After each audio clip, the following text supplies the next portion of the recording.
Un saludo muy especial, bienvenidos y bienvenidas a la sesión número 6 de la Cátedra Balance-Unbalance en Arte y Clima, un programa académico que realizamos en alianza con Concordia University, Balance-Unbalance, el evento internacional Arte, Maloca, el Parque Interactivo y la Universidad Jorge Tadeo Lozano. Como siempre, un saludo muy especial a nuestro anfitrión Ricardo Alfarra, quien nos guía y nos propone siempre unas temáticas de gran interés para nuestras sesiones, para nuestros debates en las cátedras, y también a nuestros invitados, a Rob Mckay, a Linda Carroll, a Susan Thorpe.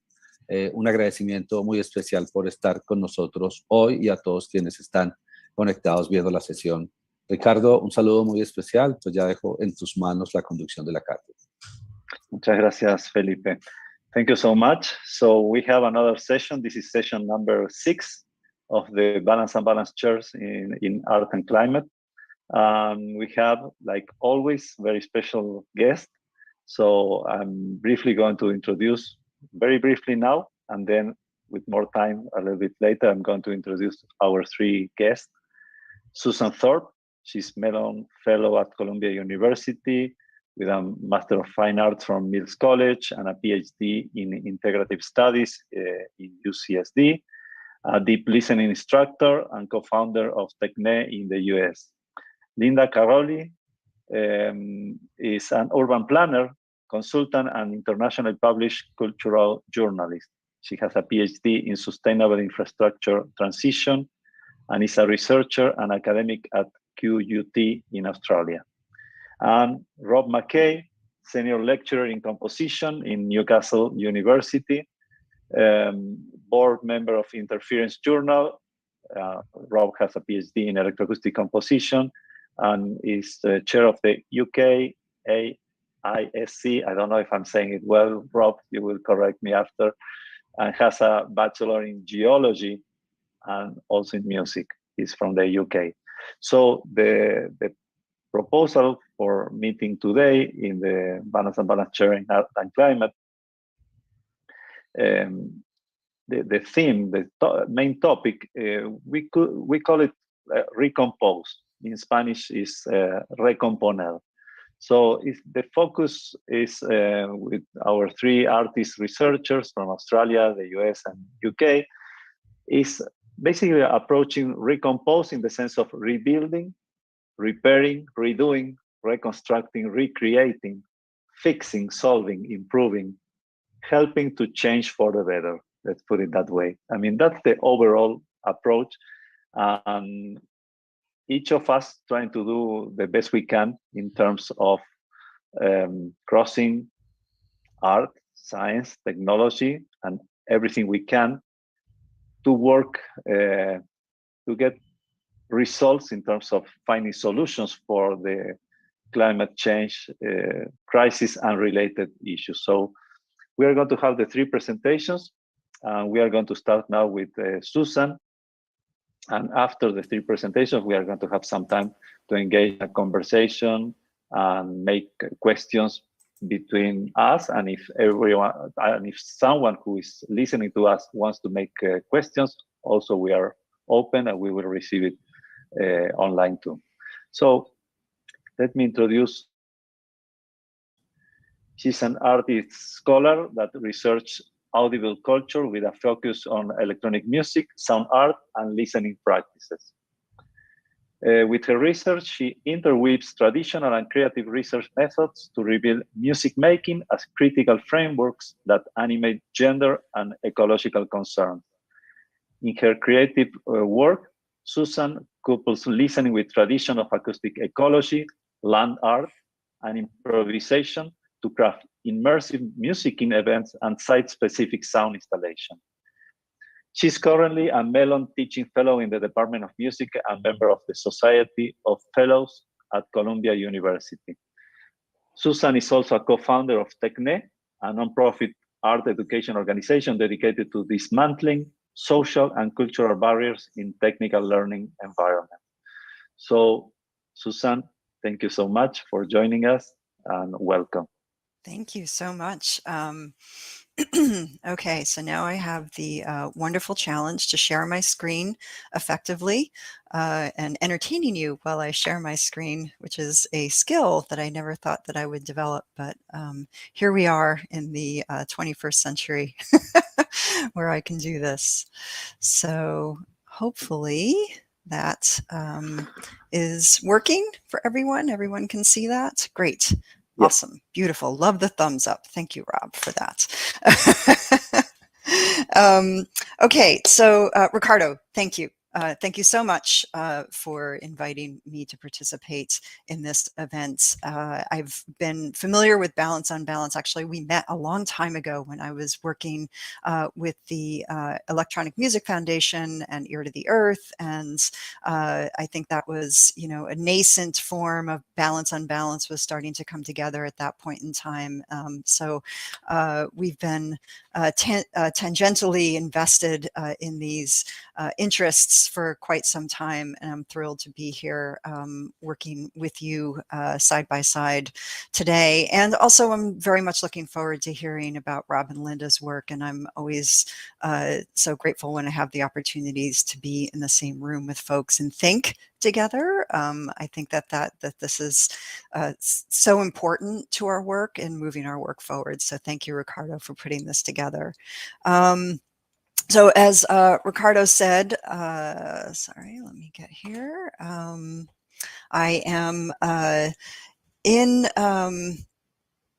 I'm Suzanne Thorpe, coming to you from the unceded Mohegan land of now known as Catskill, New York, in the Upper Hudson Valley, which you can see here from my fun screen. Catskill, New York is right along the Hudson River and at the foot of the Catskill Mountains. So it's a pretty glorious place to be when thinking about and being with environments. I commute down to the city to do my research and teach at Columbia University. And there I've been able to continue to think about, as Ricardo said earlier, feminist and ecological concerns through the world of electronic music. So I do this in many different ways. I do this through performance, electroacoustic performance that typically features improvisation, but I've known to genre hop in the past. And but I began working with electronics through electroacoustic performance, and then moved working with sound installations, site-specific sound installations in particular. And these include pieces such as this one, which is known as Balancing Act. This piece was an installation that was installed in a lightship, a 130-foot lightship in New York Harbor, known as the Frying Pan, berthed at Pier 66. And the piece, this was a collaborative piece with sound artist and feedback artist Philip White. We designed the piece to be interactive with the space. And the way that we did this, one of the primary ways that we did this was to, for our part of the musicking, was to create a composition that responded to the sway of the ship by using an accelerometer. The accelerometer would basically detect the sway of the ship, and the sway of the ship would conduct certain aspects of the piece. So very much integral and integrated into the space in that particular way. There were many other ways that the piece was designed to be integrated in the space, but that was the primary mode. Similarly, another site-specific sound installation piece that I created is Listening Is as Listening Does. This piece was commissioned for the inaugural exhibit in the Garden of Sonic Delights, which took place at Caramore Center for Music and Arts in upstate New York. And it was, you know, it continues to go on, but this inaugural exhibit featured 10 or 12 fantastic artists who had installations throughout this estate, Carramore, and the piece that I created was for this courtyard where bats lived. And so I was inspired to create a piece that performed echolocation in a sense. It was a generative composition that I created using Max MSP that listened for particular frequencies and their echoes, and when it heard those particular frequencies would make changes to the composition accordingly. So it was working with the environment and the conditions of the environment. Primarily with these listening, you can see the mics under this listening box that you see up here in this photo, and folding the real-time effects of the environment into the piece. And then another piece that I composed more recently is Resonance and Resemblance. And this piece was a performed at Manitoga, which is Russell Wright's industrial designer Russell Wright's estate in upstate New York. And it was a piece that I created in order to research resonance of place and its effect on our sensibility and relationship to place. And this place, Manitoga, had the wonderful circumstances of having this quarry that you see in this photo. That was Russell Wright when he restored the quarry, filled in with the stream to create this quarry pool. And through a combination of sonic meditations, sound walks, and creative improvisation, we created this real-time engagement with the place and the sonic qualities and characteristics of the place. So I bring these three pieces up because they informed this approach to situated composition in particular that I call ecological musicking. And I bring up ecological musicking in relationship to this idea of recompose, which means working with place, right? If we are taking on this responsibility of learning from place, and as a sound artist and or a sound researcher, right? I am taking this responsibility on. I think it's important to have a reflexive methodology to approach creative practice when I'm researching issues and concerns about the environment. And ecological musicking is a creative framework that for music composition and analysis that considers circulations of power, an embodiment of ecocentrism in environmentally situated sound art. I drew from critical tactics and theories in musical improvisation, eco-philosophy and cosmology, agent-environment cognition, and listening to create the following framework to guide my approach to these creative research creation projects, which is essentially what these projects have evolved to be. And these are the parameters that I work with, this methodology, that make up this methodology. They include inclusion of a foundational premise that includes understandings of complex diverse systems and interconnectedness, inclusion of an environment's existing sonic behaviors, such as acoustic and resonant potentials, animal life or ambient noise and human activity, an ability to adapt to environmental characteristics and their behaviors, and methods for participants to orient their subjectivity. So overall, I have found that when I reference these principles, I create work that decentralizes human experience, includes environmental elements, and communicates an awareness of material agency and interconnectedness and it's from here that my work can amplify environmental qualities, effects, and critical concerns and really function as the research and or environmental bridge or bonds that I am hoping to create with these pieces.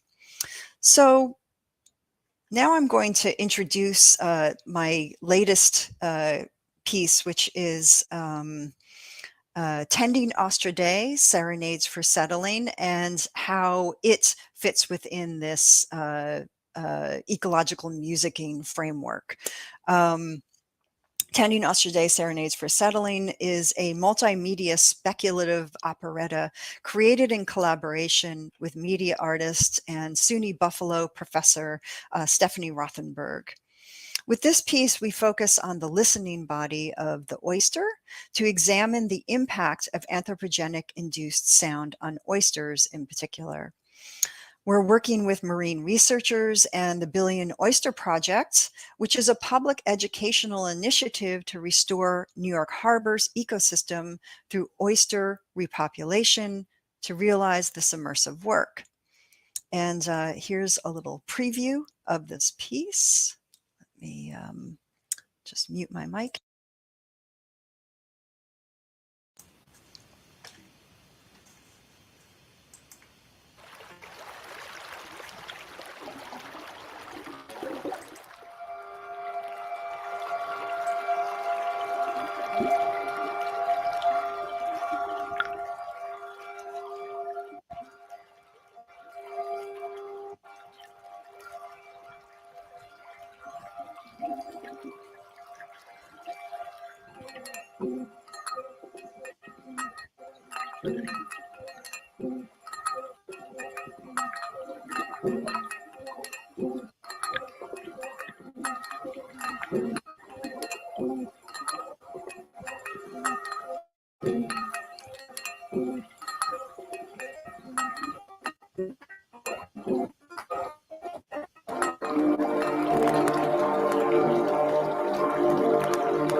Okay, so that was a little teaser about the mighty mollusk there, but to more specifics, research conducted at North Carolina State University's Department of Marine, Earth, and Atmospheric Sciences found that oysters know suitable settlement habitats through a distinction of sound signatures in underwater soundscapes. So that's a pretty impressive finding there. And just to clarify, I use the term listen in regards to oysters in its broadest sense to the oyster's reception of stimuli from water and substrate-borne vibrations. So bivalve mollusks don't sense a sound wave's pressure like we do, but rather perceive the particle component of a sound wave through epidermal cells internal staticist receptor systems and an abdominal sense organ. So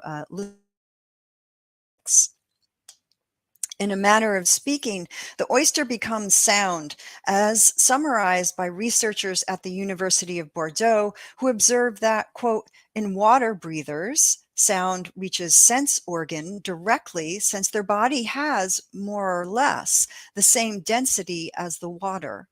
Their sense organ, along with the rest of the body, moves with sound. So a transducer of sorts, right? It has also been demonstrated that oysters' propagation habits are disrupted by human-generated noise. Surprise. We know that noise is a stressor for many marine animals in general. Most of our energy, our focus has been on larger marine animals, but for oysters in particular. Indeed, research, again, at the aforementioned University of Bordeaux found that oysters were most sensitive to frequencies between 10 and 200 hertz. And they would close their valve in response to this range, or in response to its initial impulse.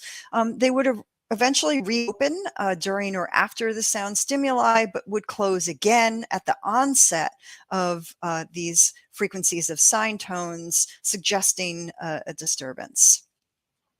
So with a focus on New York City's harbor, our speculative operetta, Tending Osterday, and oyster beds in New York City, our immersive environment will feature real-time data from local marine traffic, which you see here. This is the East Coast, and then this is a zoom into the New York Harbor in particular. And as well as data from aquatic sound from monitoring systems. Okay, so I'm putting together these aquatic sound monitoring systems, which will be embedded at reef restoration sites that are monitored by the Billion Oyster, or have been begun by the Billion Oyster Project to restore oyster populations in New York City Harbor. This data will provide generative parameters to create sound and visual content. In particular, I will map data of aquatic noise levels to affect frequency, rhythm, amplitude, and timbral parameters in a multi-channel sound system that will surround the installation. In its entirety, the multi-channel system will be a sonic realization of a sound channel, what is known as a sound channel convergent zone. It will simulate how sound behaves in different depths of water as it interacts with what is known as the thermocline, which is a transition layer between deep and surface water. In addition, the installation will feature sculptures with listening oysters, quote unquote, listening oysters. These will be 3D printed robotic oyster forms with hydrophones embedded in their shells that will pick up local sounds in the tank and the surrounding environment, also creating a real-time response within the piece. And lastly, we will include sonic meditations for participants, listening and vocalizing prompts that will invite listeners to enter into a more than human aquatic-oriented cosplay. In its entirety, Tending Osterday Serenades for Settling will be waves of acoustic phenomena that situate participants as listening bodies, much like our listening oyster. So to circle back to this idea of ecological musicking, right? How do we create these research creation projects that involve the environment that can effectively include the environment? And how does that work with this piece? Tending Osterday begins with an a priori assumption of entanglement, right? It is interdependent and with the environment, that of New York Harbor. It will include local environmental qualities and characteristics, be capable of adjusting in real time to sonic circumstances, and create opportunities for human subjective and intersubjective experience. It will ask participants to attend to their own perception of interoceptive resonances amid multiple flows. It will prompt them to consider their felt senses of murmurs and palpitations and how they themselves contribute to or detract from their own understandings of settlement and well-being. It will also most likely inform the efforts of the Billion Oyster Project and their restoration efforts. That is our largest hope for this piece, while creating a bridge of communication about the oyster and the overall and general problem of aquatic noise in New York Harbor. So with that, I'm going to end it there, and thank you very much for letting me share my work with you. Thank you so much, Susan. Very interesting. A lot of things that I hope we can talk a little bit later too. I mean, I was still resonating with some of the things you were writing there, like what does well-being sound like? And also, you know, with all this kind of work where we are crossing art and science, and in particular with this work that you were showing and explaining about the work with mollusks and oysters. I mean, we are like reassessing or repositioning other living entities in the world, yes, because it looks like, okay, we are like kings of the world and everything can be done and we can be done whatever and nothing happens. And now we perceive the consequences of all that. Yeah, and I'm hoping, and we can talk about this going forward, but I hope with these pieces and with this piece in particular, but my goal is to create relational circumstances, right, for us to be in relational connection, right, with these beings, and we'll all respond to that at different levels, but that is really my major goal behind these pieces. Thank you. So I want to thank Susan. I want to thank Felipe Londoño that was first introducing the session. Felipe is the Dean of Art and Design at the Jorge Tadeo Lozano University in Bogota, Colombia. And together, Balance-Unbalance, the Tadeo University, Tadeo Lozano University, Maloca, Arte, and Concordia University, we are all doing our best to run these sessions, of course, with the effort of our guest, and a special effort this time from Linda Caroli, because she's in Australia. And Linda, thank you so much for being awake first, because you are, I think it's like 2:30 a.m. or 3:30 a.m., something like that. Yeah, okay, so very grateful for that. Let me introduce you briefly. Linda is a researcher, planner, consultant, and writer. She's currently working at QUT, so that's Queensland University, right? Queensland University of Technology. Of Technology in Brisbane. Her involvements in industry and higher education include diverse research, planning, consultation, editing, and writing projects for academic, creative industries, urban development, economic development, and social sustainability initiatives. Linda's research interests are sustainable transitions, regionalism, infrastructure, and the foundational economy. As an internationally published cultural journalist and award-winning writer, Linda received several federal and state government grants. She has worked across print, broadcast, and digital media, and was formerly editor of the art, science, and technology magazine Fine Art Forum. This brings me some memories from something that you asked me, I think that 20 years ago, probably. Yeah. Linda is recipient of several arts grants and a centenary medal for long and distinguished service in the arts. So thank you so much, Linda, for being with us today. Great. Thank you, Ricardo. Thank you for inviting me. Thank you, Suzanne, for your talk. That was just incredible. Really important work, So I'll just share my screen, and I've got a bit of a PowerPoint. So my work really these days, hang on. Oh, well, that was wrong. That all went to the, oh dear. Sorry. Right. So today, so yes, my work really sort of centers around urban planning these days, and I'm sort of looking at sustainable transitions as sort of socio-ecological and technical transitions. So looking at the relationships of systems in terms of change and sustainable transitions. And sort of when Ricardo approached me to participate in this, we were enduring a bit of a flood event in Queensland, and it was a fairly major flood. And that picture there is a image from those floods. And that was what I decided that I would talk about, was just that the flooding and the implications for planning, and how a sustainable transitions lens could be applied to this situation. And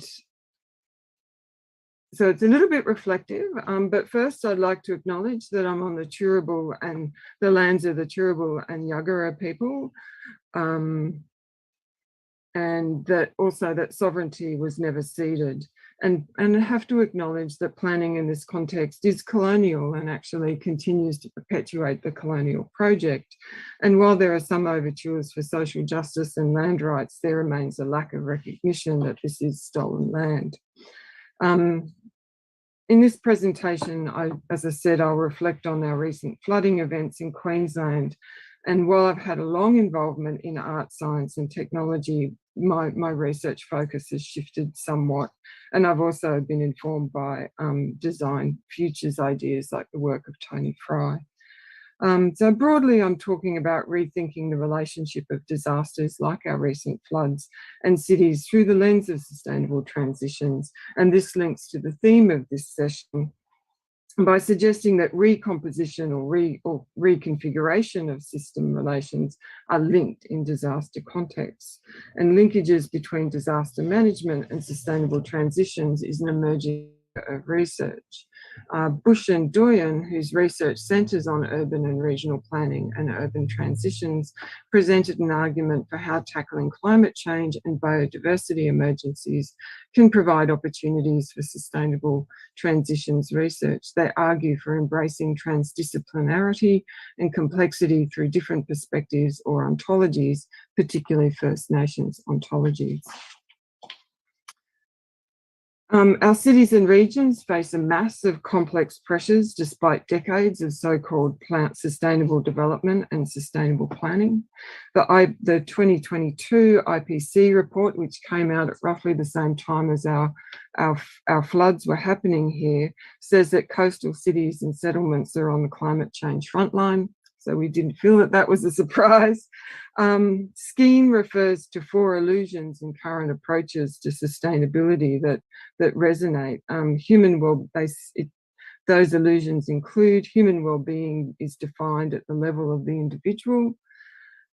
Economic growth can deliver social and environmental sustainability. The Earth system is a linear construct best understood through empirical philosophy and dominated by silo thinking in ignorance of trade-offs and the importance of interconnections. And the final illusion is that we continue to optimize ourselves rather than for the Earth system. And so our sustainability policies are dominated by the dogma of growth-based sustainable development and build on these misconceptions. So just to give you a little bit of context about Southeast Queensland, Southeast Queensland is a subtropical region in the state of Queensland in Australia. And the IPCC identifies this region as being particularly exposed to climate change impacts. It's the most populous and urbanised region in Queensland. It's anchored by Brisbane as the state capital, and Brisbane is the 3rd most populous city in Australia. Brisbane is built on a floodplain, which means it frequently floods, and a network of rivers and creeks runs through the region and flow into Moreton Bay. And for many years, the region has endured long periods of drought with water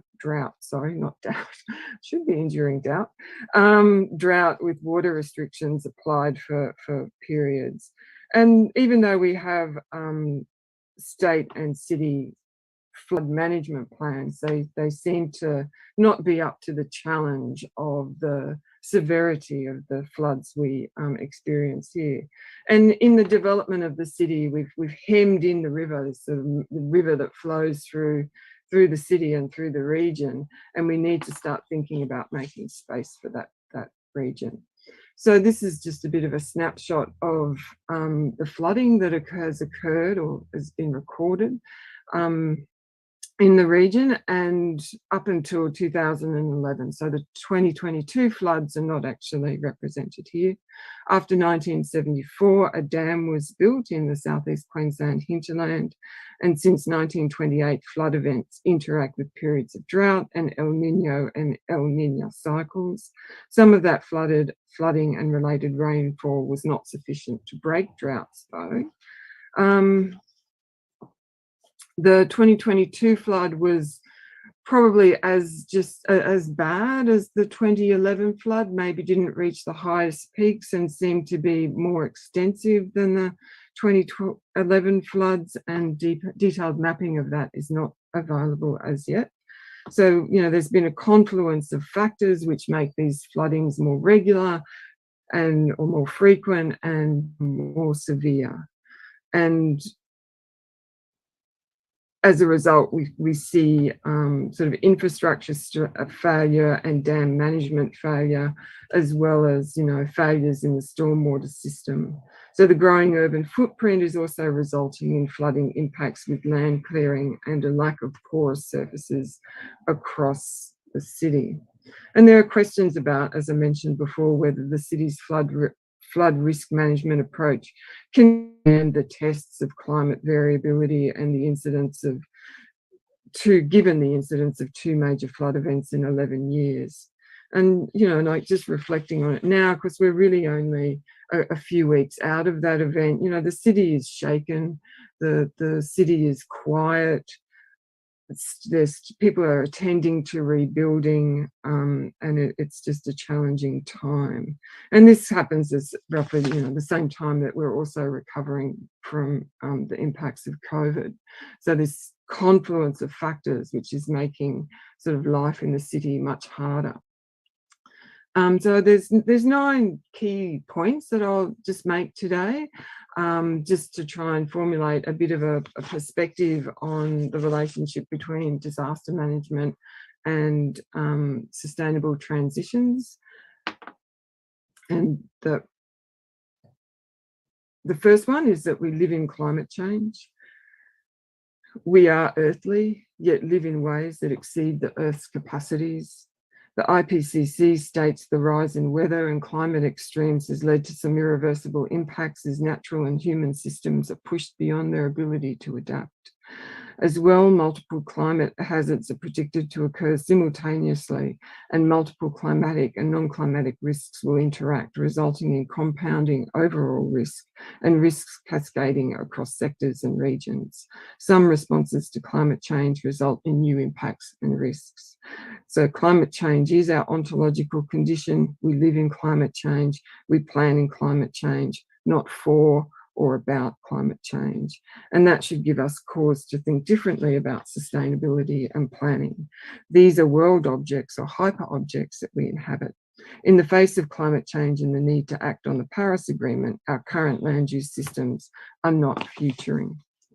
Our carbon emissions are rising, and the IPCC, the Sustainable Development Goals, and the New Urban Agenda stress the need for transition. We are not on target. The most recent IPCC report states that a rapidly closing window of opportunity exists to enable climate resilient development pathways.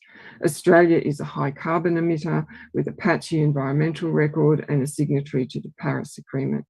We are not on track to meet global targets to mitigate climate change.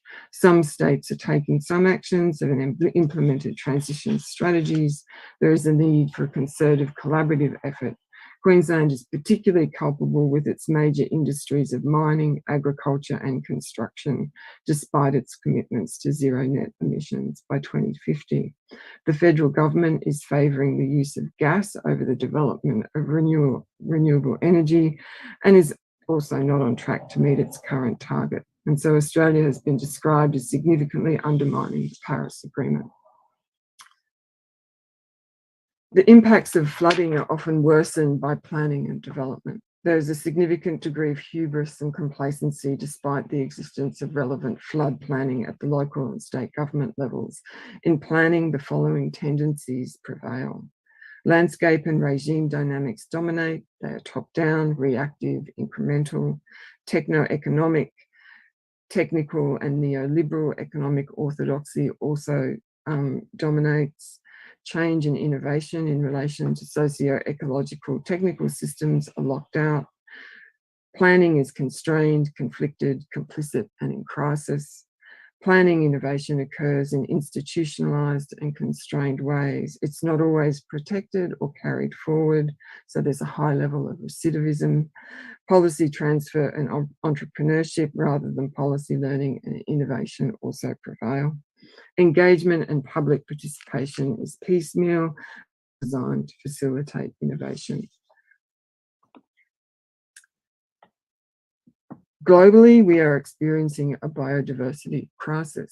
Brisbane claims to be one of Australia's most biodiverse capital cities, with the highest diversity of native plants and wildlife of any other capital city. The river and creek catchments and the protection of habitats supports this diversity. Flooding is a more than human event. It's not just that flooding affects more than human or non-human life forms, but that it involves more than human processes and dynamics. Latour speaks of the earthly existence of humans as being a critical zone. It is limited and inescapable, yet precarious. Geological history has accelerated due to human action. He claims a need to return to Earth. The RSPCA says that it received more than 620 rescue calls for animals impacted by the floods in a week. So RSPCA and animal rescue, wildlife rescue is a predominantly volunteer effort, even though they probably have government funding. So understanding disasters as more than human events that impact ecosystems needs to inform the response. In Brisbane, a network of green spaces follows the creeks. Because these flood, wildlife can be displaced into urban areas and face associated risks. Burrowing wildlife are especially at risk, and in other parts of Australia, fish kills occurred during the flooding. As development is encroaching on remaining habitat, non-human life is also at risk of displacement, with reports of waterlogged birds unable to fly, wildlife unable to find shelter from rising floodwaters, and dead animals washing up on beaches. The loss of food source also impacts wildlife. Technological, ecological, and social dynamics are embedded in each other. So sustainable transitions refers to long-term processes of transformation that are multidimensional, stepwise, and aim for inherently sustainable modes of development through system learning and innovation. They are co-evolutionary and non-linear. The multi-level perspective represented here traces system dynamics to explain how landscape pressures and innovations can destabilize and reconfigure dominant and stable systems, understood as regimes. Given the scale of environmental and social degradation and the risks of natural hazards, there's more to sustainable transitions than achieving zero net emissions. Instead of framing sustainable development in terms of balance or equilibrium, evolutionary and complexity thinking addresses relational dynamics and learning that form emergent paths and reflexively reform structures and institutions predicated on sustainability. Socio-ecological technical systems are formed and reproduced through complex social, ecological, and technical relations. There is a growing literature on nature-based innovations in transitions research. And Paul Wastel refers to the whole complex of technologies, institutions, environmental factors, and paradigms that are highly interconnected and essential to the functioning of the management system that is targeted to fulfill a societal function, such as water supply or flood protection. Skene says that any concept of sustainability must be at the level of the Earth system and must centre around the dynamic functioning of that system rather than some sustainable status quo. Destabilizing current unsustainable or anti-sustainable regimes is a necessary part of transition. Often these regimes are already in decline, and we can see that in energy. Many of our current responses to disasters are dependent on incumbent regimes and rely on optimization to realize improvements when radically different or transformative approaches are needed. Disaster capitalism is a particularly pernicious result. Disasters are unsettling and can present opportunities for emerging and accelerating transitions. In particular, they expose weak points and breakdown in urban and industrial systems. And there's a tendency in planning reform to favour economic priorities while failing to sufficiently address social and environmental justice, including Queensland.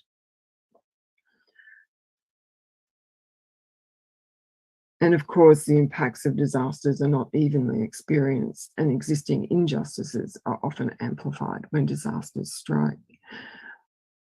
And we need to reposition and unbundle professions and professionals like planners and like other agents and actors in a disaster response context as transition agents rather than transition detractors. Francis Mckay and others propose a transformative mission to prioritise nature in Australian cities. And they propose cities need to establish evidence-based planning for nature in cities and mainstream new planning tools that safeguard and foreground urban nature. And I see Suzanne's work as really speaking to that need and the opportunity to engage in an interdisciplinary way. Collaborative planning needs to become more standard in cities, and inclusive governance for nature in cities needs to prioritise Aboriginal knowledge systems and practices, as well as look beyond what local governments can do. And for progressing to nature-positive cities, it is paramount to empower communities to innovate with nature across Australian cities. And of course, the arts has an important role to play there. So the sponge city is one model of a water-sensitive city that also attends to a biophilic approach. The concept is based in porous blue and green infrastructure that use metabolic processes to absorb and recycle water. It is argued to have a range of benefits, including heat mitigation, increased well-being, and less infrastructure investment. Different kinds of flooding needs different solutions. In flood-prone cities and regions, a metabolic and regenerative approach is needed to address the problems cemented in by planning and development regimes. This model can support innovation and experimentation to provide innovative solutions. However, sustainable transitions promotes the development of visions. A nature-positive vision can facilitate anticipatory and integrated planning to reduce inequality and climate-related risks, bearing in mind that our regional risks also include drought, heat, fire, cyclones, and others, and that risks are increasingly becoming complex and cascading. As a city built on a floodplain and in an epoch of climate change, it seems obvious for us to understand and build for water cycles and flooding that make room for water inundation and address infrastructure failures. It requires multi-scalar approaches. While some adaptations, such as lifting and retrofitting houses and creating new typologies, occurred after 2011, these seem to be in the minority. Creek and river restoration work was neglected or undertaken too slowly. Residents of a small town that was smashed by the 2011 floods were offered a land swap opportunity where they could swap their flooded homes with a house on higher ground. And this sort of retreat has occurred in the past, but is not common in Queensland.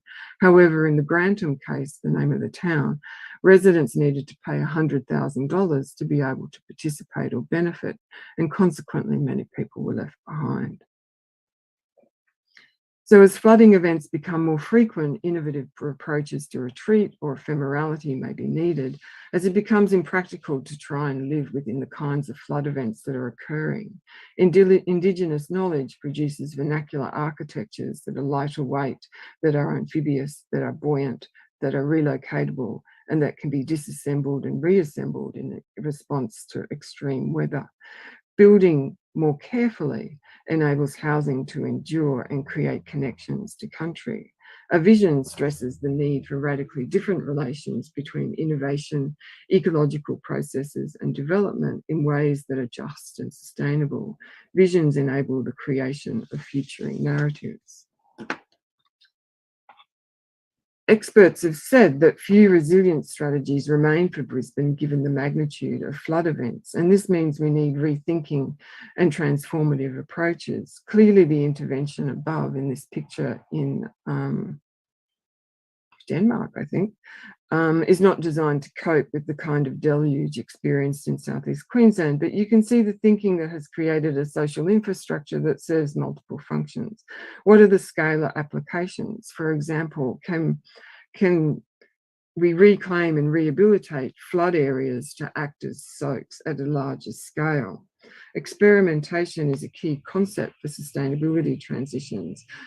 Particularly in response to climate change, cities are increasingly experimenting with purposive interventions designed to respond to the imperative for climate change responses in the city and with more or less explicit attempt to innovate, learn, or gain experience.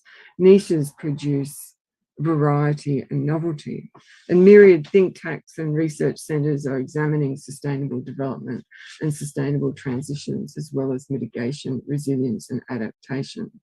And poor land use is one of the greatest hazards in many disaster scenarios.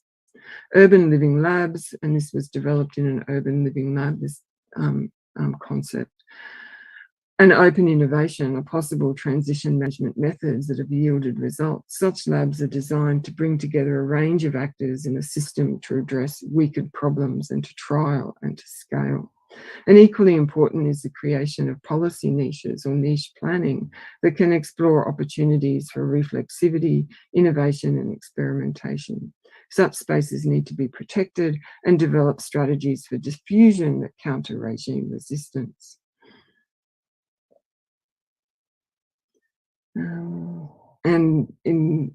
There needs to be a role of transdisciplinary and relational arts and design practices in these niches.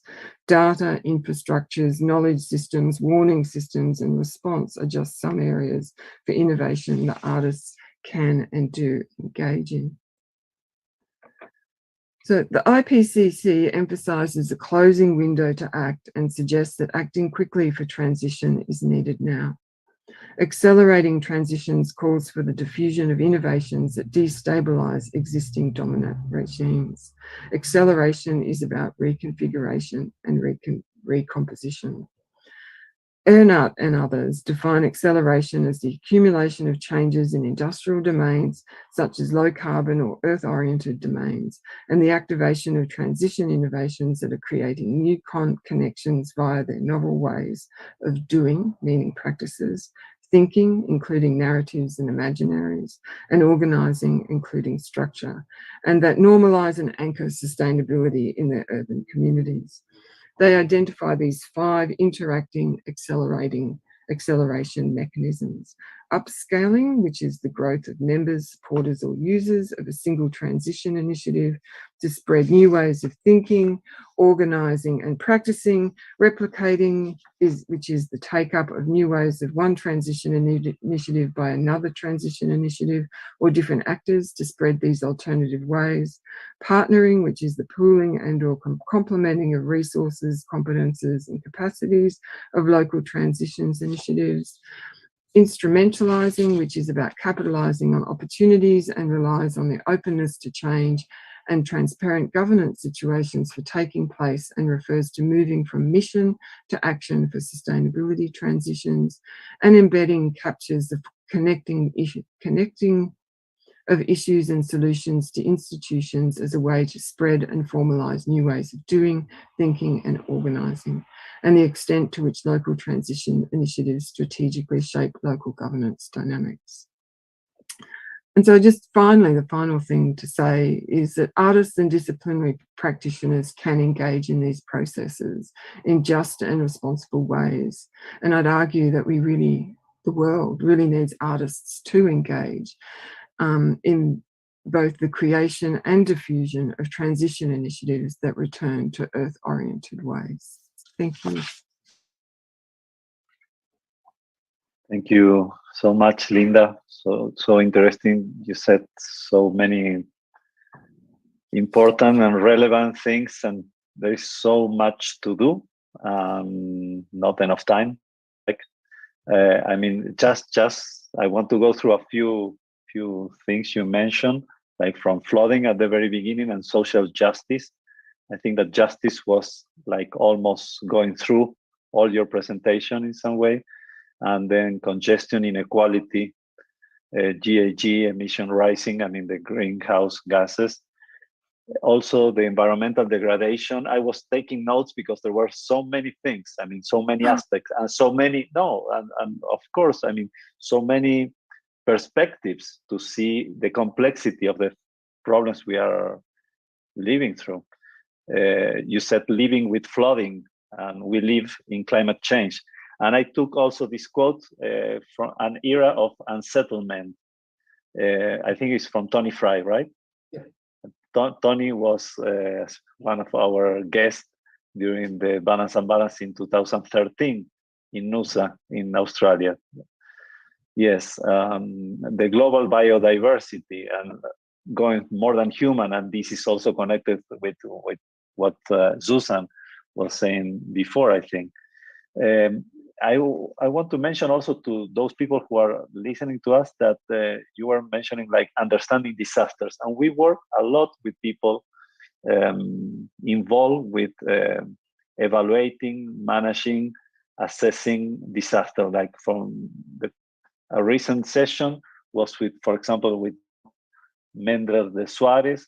We work with the Red Cross Climate Center. We were presenting people, consultants for the UN, UNESCO, World Bank, the IPCC, one of the chapter leaders of the IPCC recently. And, you know, it's like, I would say it's overwhelming, but, you know, we need to act anyway. So just a few more things before we go to Rob. Again, you were talking about injustice. This idea of destabilizing, I don't know how to say that, destabilizing regimes. Perfect. Sorry. And also very interesting, this vision versus model thing. I was thinking sustainable transitions. For you is clear, and sometimes I'm wondering, sorry, what I'm going to say, but it's transitions to where? You know, not only to what, but also to where, because you were talking to flooding, and I was immediately mentioning here, making my notes when you were mentioning sustainable transitions and indigenous knowledge, that, for example, the people for Vanuatu were coming. Who knows about Vanuatu in certain parts of the world? Not that many, I think. But they came to the Balance-Unbalance in Australia. They were participating thanks to Leah Barkley and other people. They were participating in several editions of Balance-Unbalance, including the 2013. And they came and they were doing things that usually they don't do, because usually things that they are only done in person, in presence, they were deciding to change their tradition, because they said, well, we are coming because something like nobody knows about what's happening in our place. So this was helping, I mean, to give some visibility. And years after, people from the Red Cross Climate Center and the World Bank were doing something between science and art in Vanuatu. Yes. Fantastic. So yeah. So I mean, but it's like as I said, I feel, and I think that many of us like this is so many things to do. So you were very clear in some possible path, and I hope if I would understand if you need to go to sleep, but if you can stay for a little bit more. I want to listen to Rob. Okay, 3 in the morning, I know, 3 a.m. in the morning. So, okay, let's go to Rob. Let me introduce Rob, that is also a long-time supporter of Balance-Unbalance, because has been participating in many, many editions and all kind of activities. So Rob Mckay is an award-winning composer, sound artist, and performer. Recent projects have moved towards a cross-disciplinary approach, including geology, soundscape ecology, theater, audiovisual installation work, and human-computer interaction. His work has been performed in about 18 countries, and a number of his pieces have received international awards. I'm not going to to read the long list of awards. He has collaborated with a number of poets. He has been reviewer of numerous international conferences, and he's also on the editorial board for Interference, a journal of audio cultures, and is also currently guest editor for Soundscape and Ideas Sonicas, or Sonic Ideas. Rob has played, written, and produced in a number of bands, including the Welsh hip-hop collective Session, that's the name, yeah, that's great, with whom he collaborated alongside John Cale on the film A Beautiful Mistake. Rob Mckay is currently a senior lecturer in composition at Newcastle University. Previously, he was a reader in music at the University of Hull, where he directed Hero, the Hull Electroacoustic Resonance Orchestra. And he's also now the chair of the UK and Ireland Soundscape community. Also an affiliate of the World Forum for Acoustic Ecology, and also a flutist. Yeah.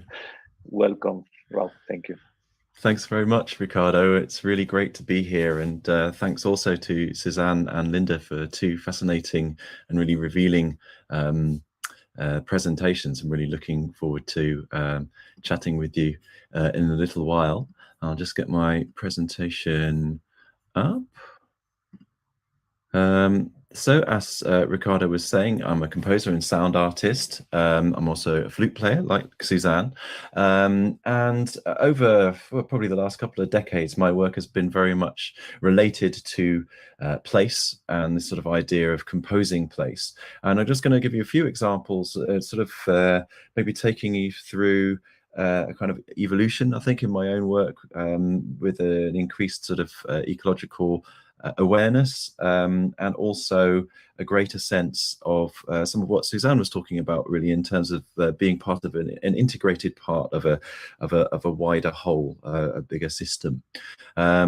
So one piece that I created way back in 2010 was commissioned from American clarinet player Jerry Arante for an album where he asked various composers to create works that were intended to be calm, peaceful, and tranquil, perhaps being suitable for relaxation and contemplation, but at the same time compositions of substance that would be satisfying for active listening as well. So with that kind of ambient aesthetic of works being as ignorable as they are interesting, in the words of Brian Eno. So the concepts behind the piece, it's actually based on a field recording I made in Mallorca on a beach there, where you can hear cicadas and other insects. You can hear the waves lapping on the shore and wind blowing through the leaves. And I wanted there to be an interaction between the clarinet and this field recording, and almost a blurring of the boundaries between the clarinet and those the field recording. I was very influenced by the works of Monty Adkins, who's a composer based in Huddersfield in the UK, and his album 5 Panels, influenced by the paintings of Mark Rothko, where I sort of took a non-teleological approach to the composition. So rather than having a kind of linear idea of beginning, middle, and end, he was wanting to paintings where the music is like a sculpture, where you kind of tap into it, and each time you listen to it, you might listen to it in a slightly different way. And I took this idea to almost layer 2 paintings together, sonic paintings. One would be an abstract painting of this midnight scene in Mallorca, and then a kind of a realistic painting of the same theme. So the piece itself has kind of 3 layers. There's a fixed part which incorporates the original field recordings alongside processed recordings of clarinet. Then there's the live clarinet, which mimics some of the sounds on the field recording. And then this is it further enhanced by live electronic processing of the clarinet. And the overall structure of the piece is almost that we have this abstracted painting first, and then the more sort of realistic painting is revealed. So in terms of the imitation of the sounds by the clarinet, if we think of the three sort of main constructs of a soundscape, you have the geophony, which is sounds naturally occurring that aren't made by living organisms, so such as waves on the shore or the wind in the leaves. The biophony, sounds made by living organisms, and then also anthropophony, sounds, human-made sounds. So in this case, the geophony field recording was mimicked on the clarinet by breath sounds, mimicking the waves and the wind in the leaves, and then the biophony, the key clicks of insect sounds, and pitch notes, which mimic the sort of bird calls and cicadas. I used a number of live electronic processing to kind of transpose the sounds of the clarinet up into the same register as the cicadas, with an attempt to transform the sound of the clarinet into the cicadas. So I have this repeated figure, and I've got one recording here, which is a kind of purely abstracted version where the sound of the clarinet is kind of transformed up into the same register as the cicadas, but there's no actual recording of cicadas, but hopefully the beginnings of something cicada-like.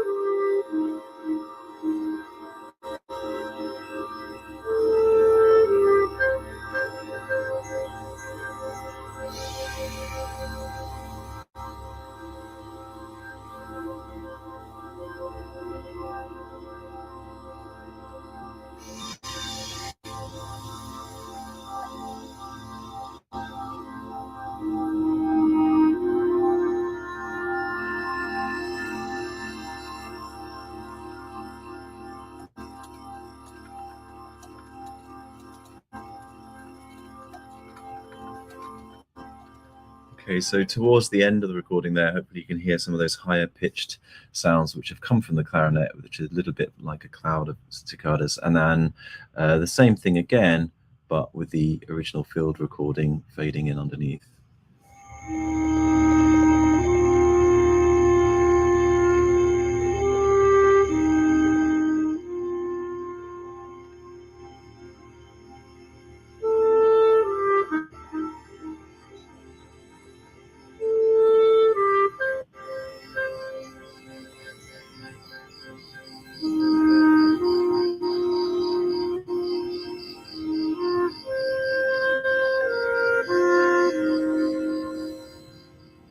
And also a kind of more linear transformation of the clarinet into the cicadas. This was using an effect called freezing, which will capture a very short segment of the sound, in this case a note played on the clarinet, and it's almost as if the note has been played and then frozen in time, and then I gradually swept up the pitch of that sound 2 octaves into the same register as the cicadas. So you get this more kind of linear transformation from the clarinet to the cicadas.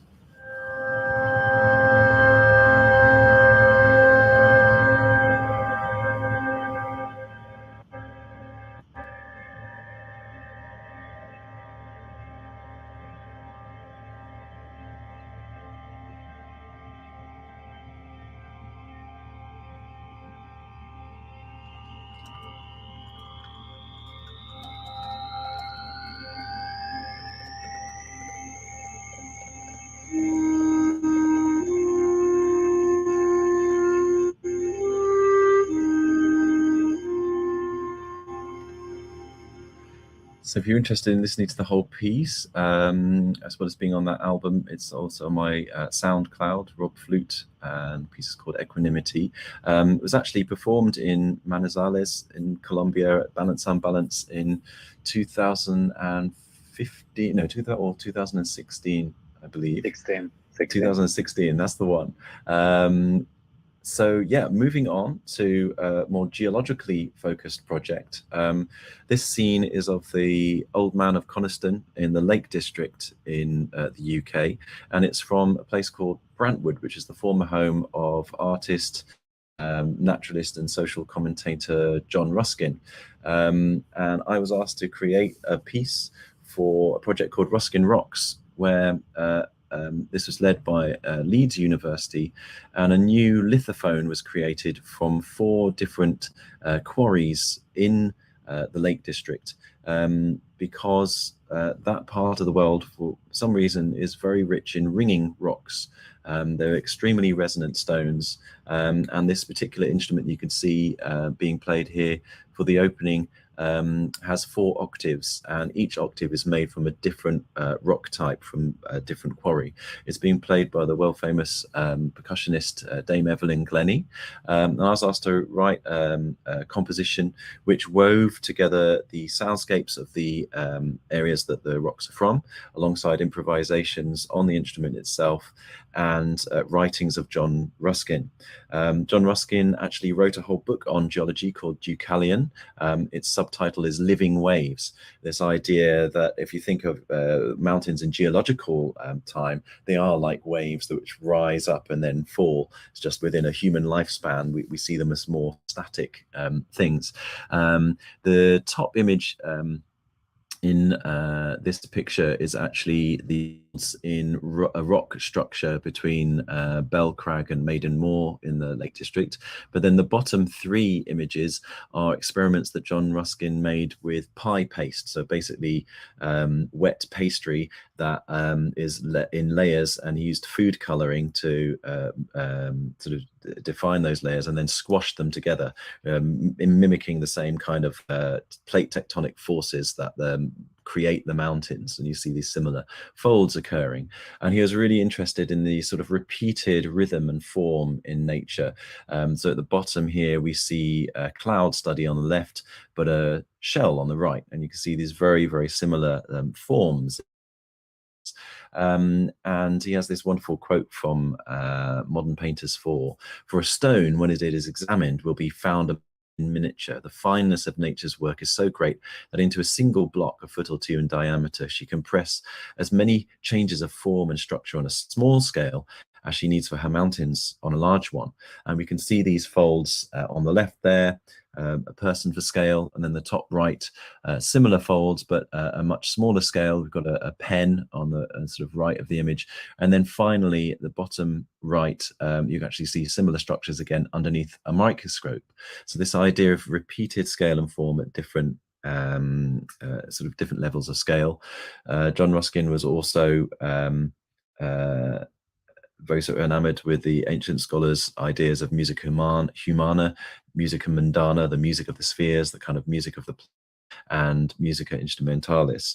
And for these 3 different categories, I roughly interpreted those as field recordings from the locations, instrumental recordings, and then voice recordings. I based the piece on this piece of text, which again describes these sort of frozen ripples in the rock. And behold, as we look farther into it, it is all touched and troubled like waves by a breeze, rippled far more delicately than seas or lakes are rippled. They only undulate along their surfaces. This rock trembles through its every fibre, like the chords of an Aeolian harp, like the stillest air of spring with the echoes of a child's voice. Again, for the sake of time, I'll run past this piece. But I also created an interactive installation using Max MSP and an Xbox Kinect sensor to track the motion of participants. And I recorded each key on the lithophone and put that into a sampler. And then with the Kinect sensor, which is basically a sort of combination of infrared cameras, which can track the motions of a human body 16 individual points of the body in 3D. I was able to map the right hand and the left hand to create these virtual lithophones in a pentatonic scale. Because what I wanted to do was, because rocks are extremely heavy, you could go and visit the location to listen to the instrument and play it. I wanted to take this and tour it around the country so that people could get to experience the sounds of these ringing rocks. So I've got a short video here. The right hand is also tracked to a visual element. So the bottom left of the image is what the camera sees, and then the rest of the image is what the installation participant would see.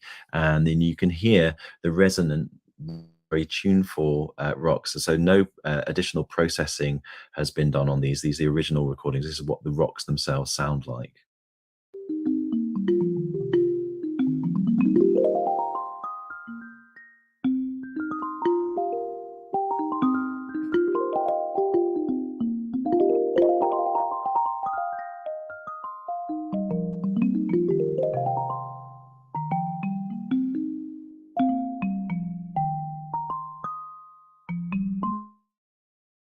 So you get the idea. Oh, get two videos for one.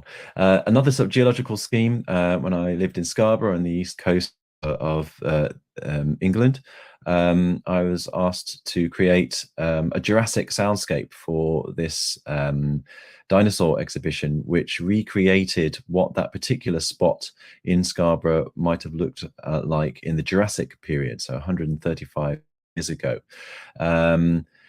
So the challenge was to recreate something which might be something like then. So I couldn't use bird sounds because they hadn't evolved yet, but I could use recordings, modern recordings of mosquitoes and dragonflies, because they haven't evolved significantly since the Jurassic. And another thing that I was able to add was the resynthesized sounds of a Jurassic cricket, which was made by researchers at Bristol University, because the crickets make their sounds by stridulating their forewings together. You have these micro structures in the wings, which are a bit like a plectrum and a guero, these ridges, and so they can calculate what the sound would be like for the average sort of speed of movement, and you end up with something that sounds a bit like this.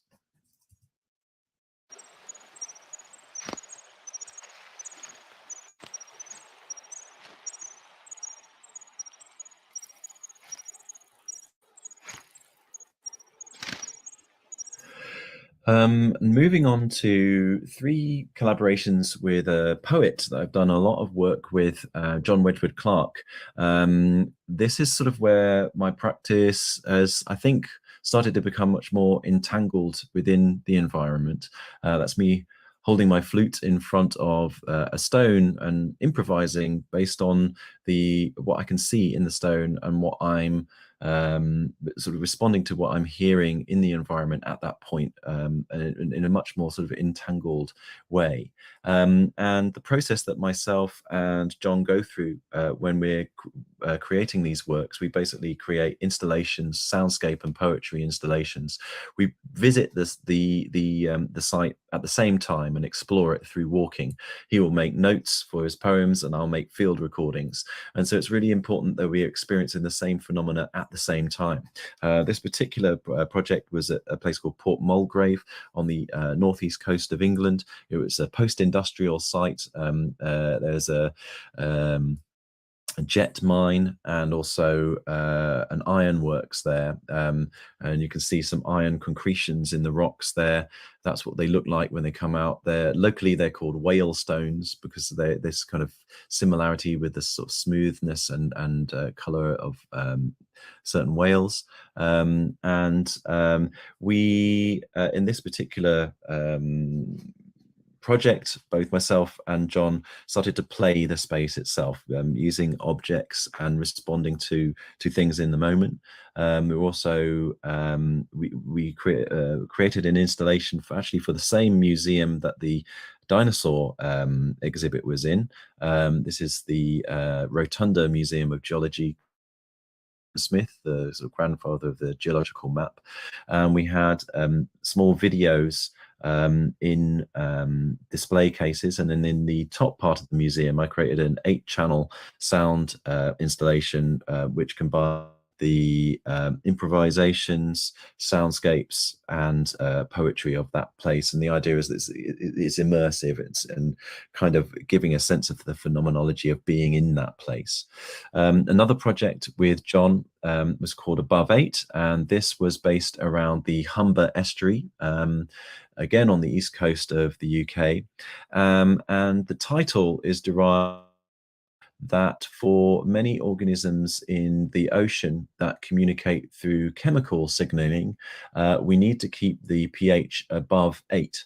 But with increased ocean acidification, the pH is lowering. And if it goes below 8, many of these organisms which communicate through chemical means will become blind, essentially.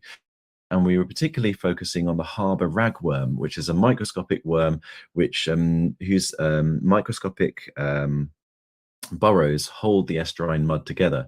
So if they can't communicate, they won't be able to breed, they won't exist, and then actually all of that mud gets washed away, and that entire ecosystem also gets washed away.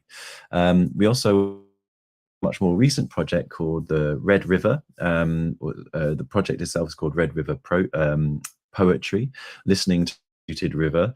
And this is actually a river in Cornwall, close to where John was brought up. It's called the Red River because it's actually has a red color through most of it from iron 3 oxide, which is released from all of the tin mining. It was actually one of the most polluted rivers in Europe at one point. And we followed the course of the river, listening to it at the various points. This is a point at which it goes underneath the road. This is the mouth of the estuary. And what we are actually finding now in this post-industrial landscape, that some of these in quite toxic environments, still with heavy metals, these are settling tanks where some of the ore would have been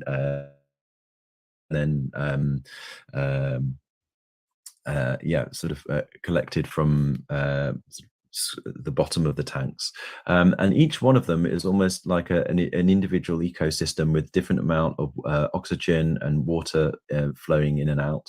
And I put hydrophone in one of these ponds by the river. The first one, there was basically nothing going on, but the one a few meters away, we put the hydrophone in on this sunny day, and this is what we heard. And this is actually the sound of photosynthesis. These are bubbles, oxygen bubbles being released by aquatic plants. And you could actually hear the difference. As a cloud went over, the activity dropped, and then as the cloud left, it boosted up again. So this is sort of John's amazed face as we listened to that.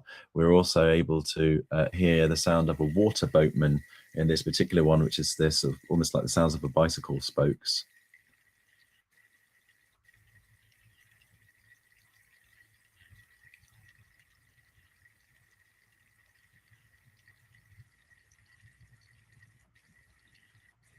And on the left hand of, you might have just heard, just as I was speaking, you can hear that higher pitch. And that's actually a pygmy water boatman. Creates its sounds through stridulation. So rattle on through as quickly as I can. It's just really one more project to talk about, and then a sort of couple of things off.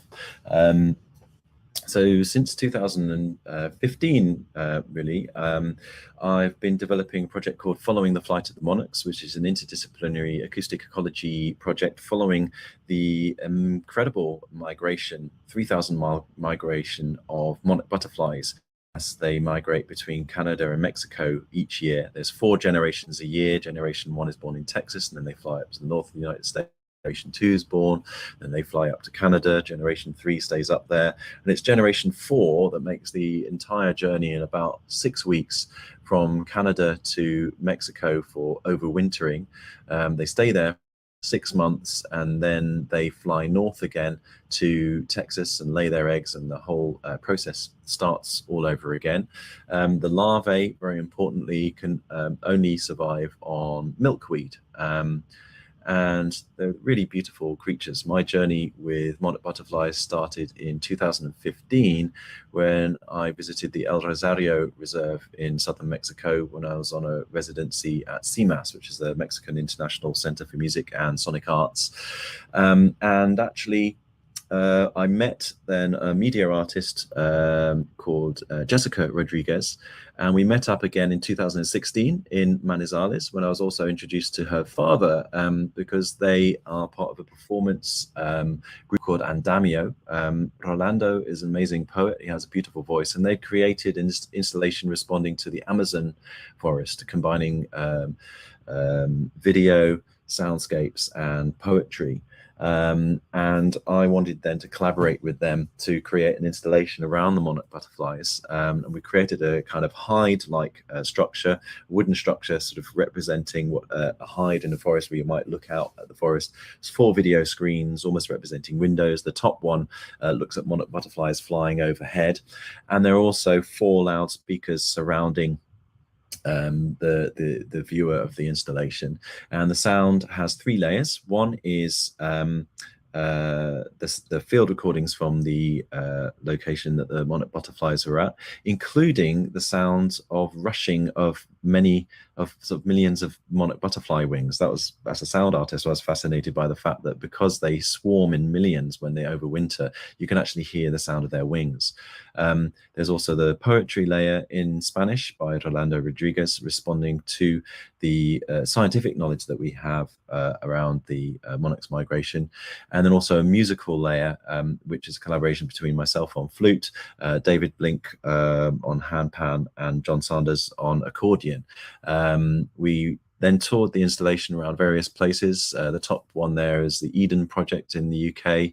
And then also we did some outdoor renditions of it at various festivals. I think that's my favorite one. You're walking in the English woodlands, then you go inside this box and you're teleported to southern Mexico. These are all the people that are involved with creating that. So various places where we presented that. Again, that was a Balance-Unbalance in Plymouth with Plymouth University and a collaboration with them. Through that project, I became increasingly aware of the environmental threats that the monarch butterflies face.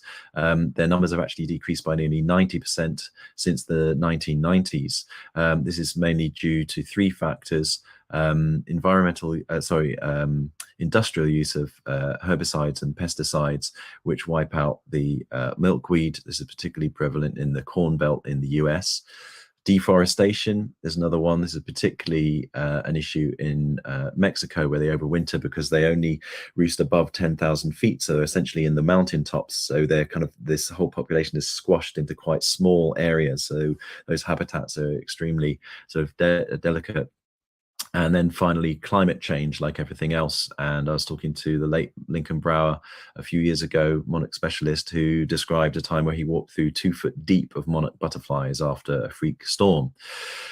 So over the last 10 years or so, I've been increasingly interested in the area of soundscape ecology and the power of sound for monitoring the health of an ecosystem. And particularly inspired by the work of Bernie Krause and reading his book, The Great Animal Orchestra. Again, I talked about those 3 sort of constituents of the soundscape. We can think about the biophony, geophony, and anthropophony. He works a lot with Brian Pijanowski, who's an ecologist, Canadian ecologist. And so they've published various things, including this one in bioscience, soundscape ecology, the science of sound in the landscape, and has developed this acoustic niche hypothesis, where different organisms in a particular biome will have a different spectral niche that they communicate across. And also one really powerful example of sound to tell the health of an ecosystem, when Bernie Krause was working in Lincoln Meadow in the Sierra Nevada mountains in California in 1988. They were performing selective logging there. So he took a photograph 6 months before logging and took a field recording. He then went back there 6 months after logging. He took a photograph again. The photograph looked pretty much the same because they were only chopping down sort of trees here and there, but sound actually told a very different story. This is a song of the recording he made 6 months before logging. So quite rich sort of biodiversity, lots of activity. But this one is 6 months after logging. This is actually the sound of a lone woodpecker, and he's been back about 15 times over the last 30 years, and it still hasn't recovered. So taking on board these principles, actually, again, at Balance-Unbalance, but in 2015 in Arizona, I met Grant Smith at Soundcamp, who's a UK-based organization specializing in high-quality streaming, live streaming of soundscapes. And I had the idea of perhaps making a network of stream boxes across the Monarchs migration routes, which can listen in real time to these environments and potentially monitor change. We also collaborated with Leah Barclay on this, who is doing a similar thing within her biome project, installing stream boxes in UNESCO biosphere reserves. So I was put in touch with Monarch specialist Pablo Jaramillo Lopez and went back to Mexico in 2018 to install a stream box in the Cerro Pelon reserve in southern Mexico as a sort of trialing this project. We also worked with Butterflies and Their People Arborists, which is a local scheme providing paid work for people to become stewards of the forest. And actually one of these guys here used to be a logger, but is now actually being paid to be a steward of the forest. And I, as well as listening to the sounds of the insects and the different bird species and potentially change over time, because the monarchs are like an indicator species of these changes in the environment. Their numbers have dwindled so dramatically. What are the effects on other organisms within the environment? And also we can listen to the activity of the monarch butterflies as they swarm. Each day their body temperature is extremely their metabolism extremely temperature dependent, so they can only fly in direct sunlight, and it's only then that they can fly down to a nearby meadow and drink dew and nectar. This is me sort of recording them. This is actually the first day that we got to the reserve, and you can see all of those really beautiful monarch butterflies swarming all around us. And taking on board a similar principle as sort of Bernie Krause, this is the sound of the meadow when the monarch butterflies aren't there.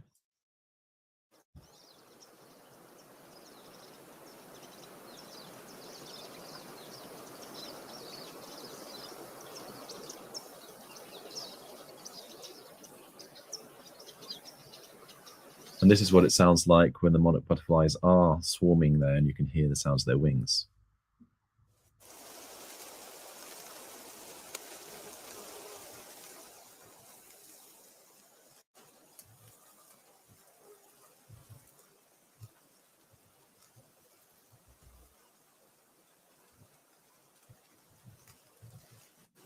That was actually the sound of a monarch butterfly hitting the microphone. We're working with Locus Sonus. This is an open source project. Anyone can be involved with this. Locus Sonus is run by the art school in Aix-en-Provence in France and the University of Marseille. And each pin you can see on that Locus Sonus sound map is a live stream around the world. And you can live stream from a computer, even an app, mobile phone app, or a Raspberry Pi processor. This is our sort of pilot project, installing a stream box in the reserve. We had to take some heavy solar batteries up on horseback. This is our elated faces when we finally managed to get all the signal working. The inside of the stream box has a Raspberry Pi computer, 2 omnidirectional microphones on either side. You can see the solar battery at the top there, and that's linked. The box is linked to Wi-Fi router, which is working off a mobile phone network. So we had to find a location that had enough sunlight for the solar 3G signal, and was a location that the butterflies flew past. This is proof that it was there on the map. We played a kind of inaugural performance once we were at the top of the mountain. This is what the setup looks like at the side there, and this is the view from that spot. These are all of the bird species that ornithologists at UNAM, the Autonomous University in Mexico, were able to identify from a short recording made from the Streambox. So it's kind of proof of concept that we could use sound for monitoring. And another aspect of the project was performing in the reserves, and again, being part of a more sort of entangled web of human and non-human species interactions. This is David Blink playing the handpan in the morning as the monarchs drank dew. This is Rolando Rodriguez reciting poetry in the reserves. And we're very sort of influenced by the composer David Dunn. Is Nexus One. He plays with 3 trombones in the Grand Canyon, also responding to the acoustic of the space. And this is a short segment of myself on flute and David Blink on trumpet, playing in the meadow. And you can hear this incredible reverberance of the space, as well as the soundscape, or that constituent of the soundscape.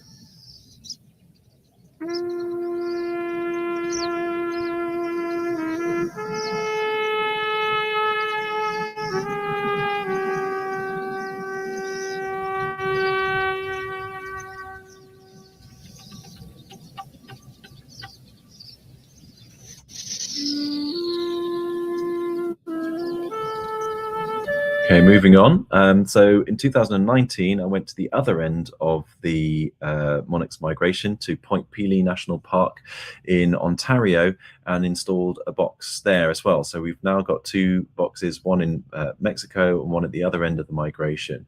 The plan is eventually to have at least 5 boxes along the monarch routes. The main migratory path is along the eastern seaboard, but there's also a smaller population that goes up and down the west coast of the United States. And we're looking to involve citizen scientists to listen into the stream and use Dan Stowell's Warbler app to use bird identification. For those who are interested, made a 30-minute radio program for BBC Radio 3 about the project. It's called Flight of the Monarch. It's still online, and it's best if you listen with headphones. And really finally, we've been developing during COVID an online collaborative performance where we're using the sound map to connect with those places. So this incorporates live streams of the soundscapes from stream boxes along the monarchs migratory routes, alongside recorded sounds of those and recorded performances, as well as live performances. So this is myself playing flute in Leeds in the UK. David is there playing handpan, other percussion and trumpet in California. And Rolando is reciting poetry live in Mexico.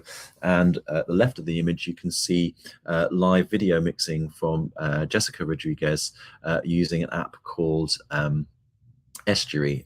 She's from Mexico originally, but is now doing a PhD at McMaster University in Canada. So she's kind of followed the same sort of migratory path as the monarch butterflies. So we're really using or inspired by Teresa Connor's ecological performativity, a non-anthropocentric model characterized as a dance of agency between living and non-living systems, human and non-human actors, and the complexity within which they are entangled.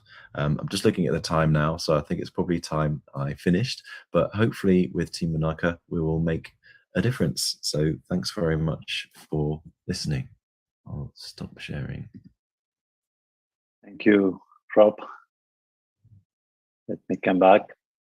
Good. So, well, again, a lot of very interesting projects. I mean, all of you have been presenting so many different approaches at the same time, so rich and diverse. I mean, from your own projects, I mean, or when you were playing with rocks, or rocks installation, the Jurassic, I didn't know about that one. Also, you know, something I find, I'm happy about that several of these projects were or presented or were in some way triggered in some of the Balance-Unbalance editions, because, you know, we are putting so much effort, all of us putting so much effort in doing these things. So we want to see if these kind of things are helping some way. So, and I find that, well, you were presenting, well, even in the Eden project, I remember quite well the installation, or in Manizales, or in Arizona. So I'm presenting the past year in the different modalities that we were doing the balance and balance, because the idea is to make it useful. So, and each of you and us and the people who are listening to us are doing, each one doing the best possible thing in terms of contribute from our own perspective, our own background, and how we can contribute to do what we know, but at the same time to change the whole situation. That sometimes we know how to do it, other times we don't know exactly how to do it, but we know for sure that we need to change fast because something is going wrong and it could go much worse fast.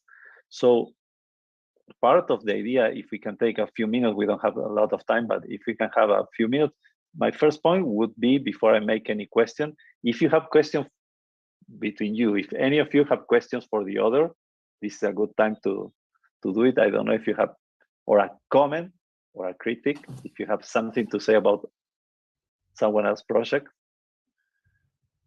Yeah, I mean, Suzanne, I found your work really fascinating, and the different ways in which you really sort of interacting and integrated within the different spaces, either through a mindfulness practice, or through generative or interactive electronics. And I was absolutely fascinated by the Oyster project. I had no idea that that sound could have such a great impact upon their life cycle. And I just wondered how you found out about that research and became involved in that project, and the research that's been done around that.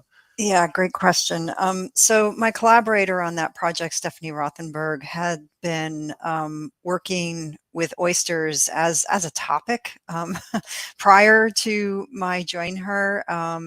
She was kind of a little bit tongue-in-cheek proposing oyster, the new life water, aquadesia is the name of the project that she created, and it's a bit of a jab at the kind of new age, I guess, quality of trying to go on all natural, but at the same time, turning it into a capitalist, elitist, system. So, she's a performance artist, new media artist, etc. So she was working with oysters, and in that time was really researching quite heavily their ecosystems, etc.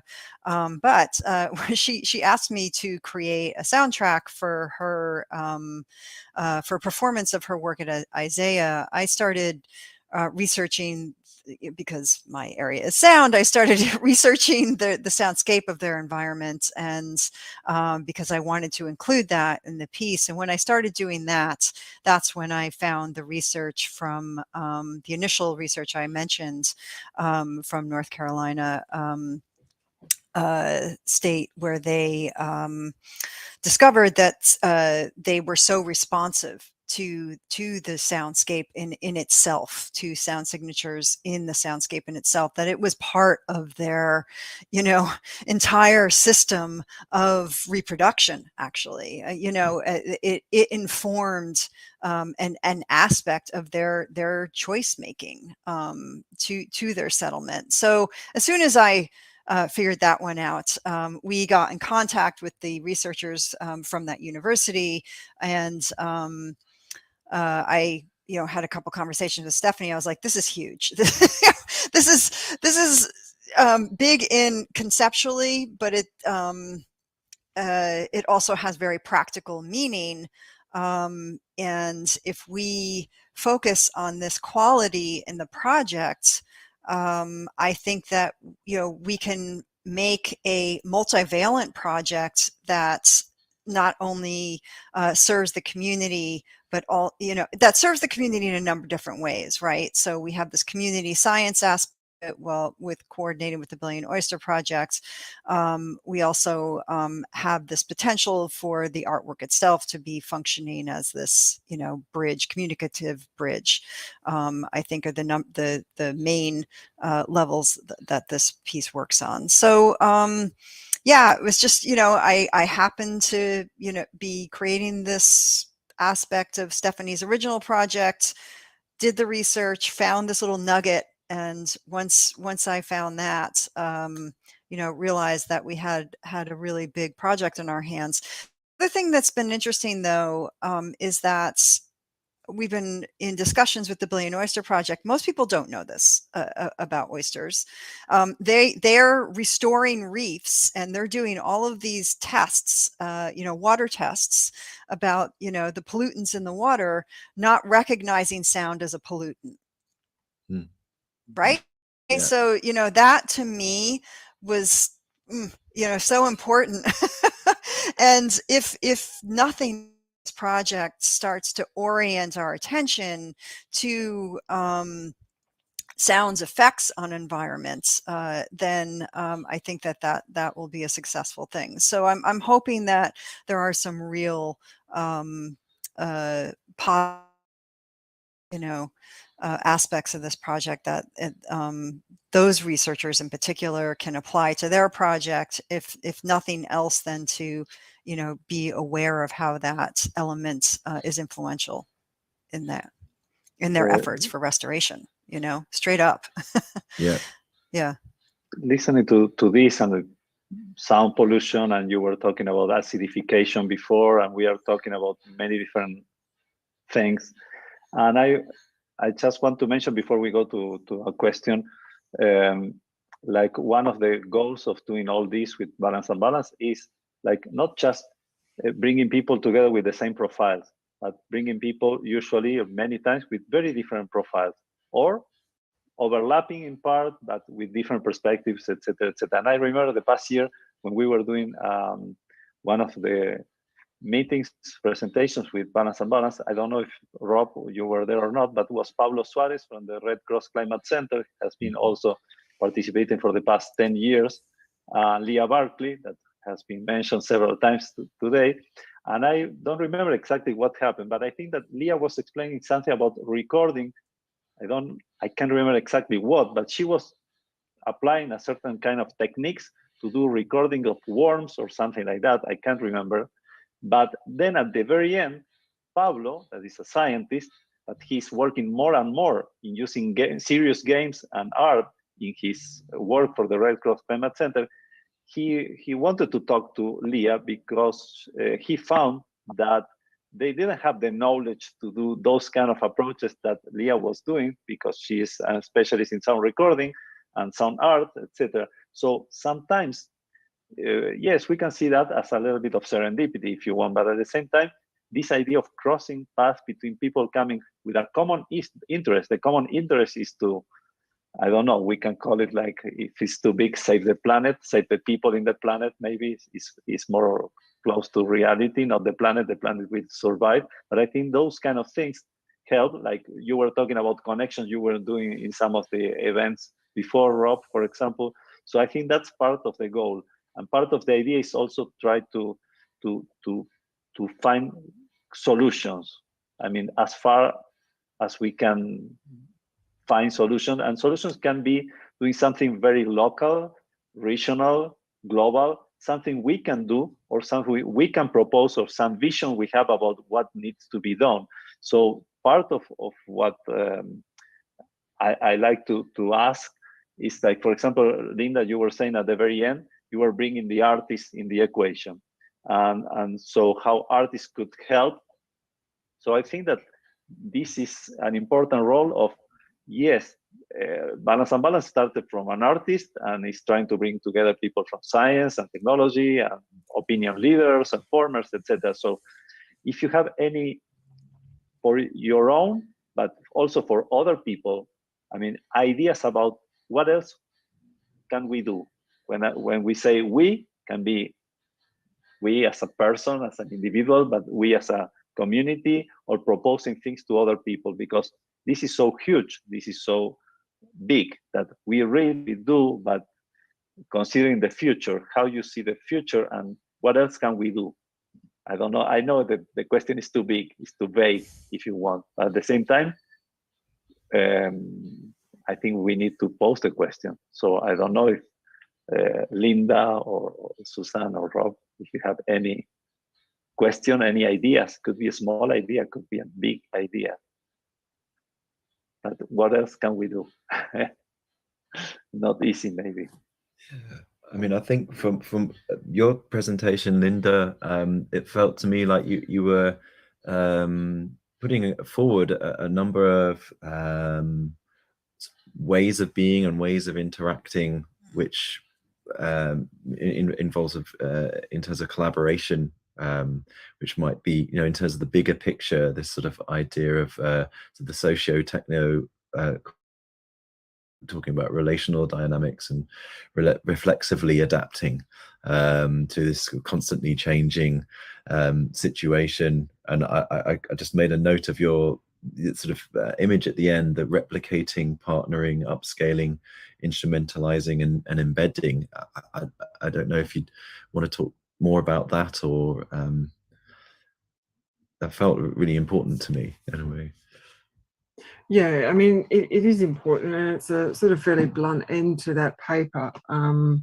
That sort of framework came out of some research that was, and I can't actually remember the name of the project. It could have been called Arts, ARTS. They were looking at regionally based transitions initiatives, and had developed this series of ways of accelerating transitions, because the acceleration, sorry, I just got to find my diagram again. Acceleration is a really important part of destabilizing stable and dominant regimes like automobility. So you can see within, and I'll talk a little bit about automobility because that's sort of, everyone understands that. So within say mobility in cities, looking at sort of different sorts of innovations and different types of I guess rideshare type services, and some of those have actually just gone through those processes. You can probably identify at this point in time something like a shared scooter program is probably embedded in your city. So that's part of that. Upscaling is just having a small initiative and then scaling it up. And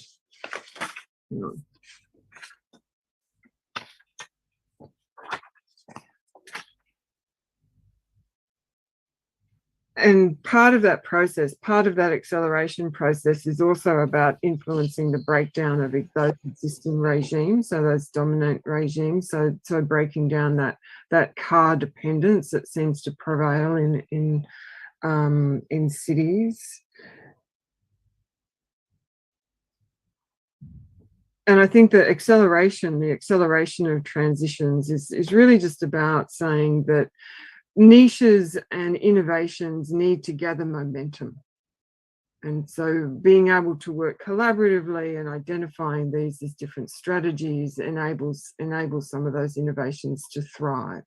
And, you know, like I was thinking about, in terms of both of your papers, because I was involved in the Australian Network for Art and Technology for a long time, and I was on the board for several years, and one of the initiatives that organisation was championing were artist residencies in science organisations, and that was a really great program. But it continues to be a great program, but it still is very, very limited. So the normal or usual sort of process of scientific research and scientific exploration of creation of knowledge is not necessarily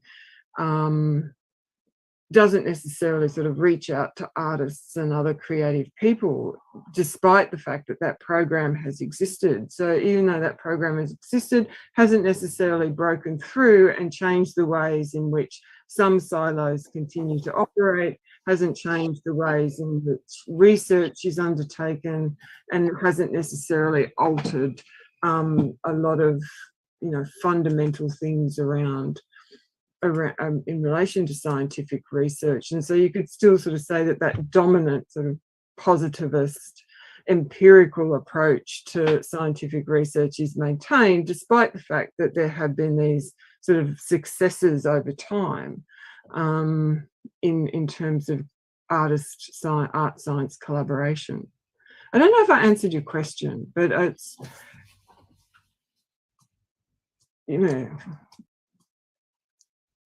you know, transitions are sort of non-linear, bumpy things, and so there will be failures and there will be trials. But I just listened to, you know, you both talk about your work and think, well, as someone who's researches urban environments and regional environments, wouldn't it be fantastic if I could actually draw on that work in order to develop plans and strategies and engage communities?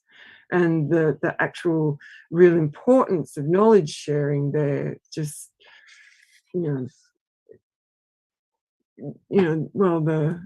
knowledge sharing isn't realized, and in part it's just because of the way institutions are structured.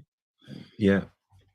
No, thank you. Yeah, I think I really answered it. And I think that was also making me think a little bit. I think it was the image on one of the slides was about this tunnel vision, and it's just sort of looking at carbon, and there's everything else as well, and a little bit like a similar kind of tunnels vision with the oyster and the reef reclamation project, where they're looking at all the pollutants but not thinking about sound as a pollutant. And I think sometimes this sort of interaction between different approaches, arts and sciences, can help to look at things in a different way that you might just be missing. It's like almost in front of you, but you're just sort of shining your torch in one way. And this idea of breaking down structures,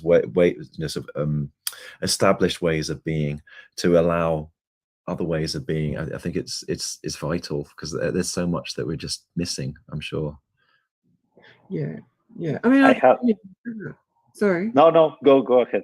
I was just gonna, because the reflections on sound and the work that you're doing in sound is really important. And being in a country that has such extreme disaster events, you're always struck by the silence when they hit, and the slow recovery of sound and wildlife, and it just is part of that process. And then the auditory environment changes quite dramatically. So if you're living near the river, you can hear it roar, but you can't hear anything else.